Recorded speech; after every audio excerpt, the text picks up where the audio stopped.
আর আমি একটা লেকচারে বলেছি না, পুরুষ মানুষ বোকা। পুরুষ মানুষ কেন বোকা? কারণ সে সবাইকে খুশি করতে চায়। সে চায় মা সুখে থাক, বোন সুখে থাক, স্ত্রী সুখে থাক, যদি আরও স্ত্রী থাকে ও সুখে থাক, সন্তানরা সুখে থাক, সবাই ভালো থাক।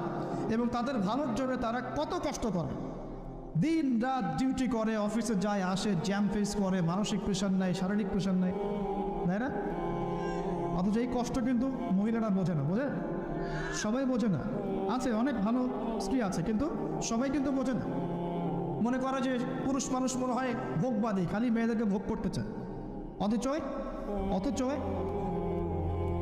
সবাইকে সুখে রাখার এই চেষ্টায় একজন পুরুষ দিন শেষে নিজেই সুখী হয় না। বহু পুরুষ শেষ বয়সে গিয়ে একাকিত্বে ভোগে, একা হয়ে যায়। এই জন্য বলছি ফ্যান্টাসি বাদ দেন। ফ্যান্টাসি বাদ দিয়ে হালাল রিজিক হয়েছে, একটা নেককার পরহেজগার মেয়ে দেখে বিয়ে করেন।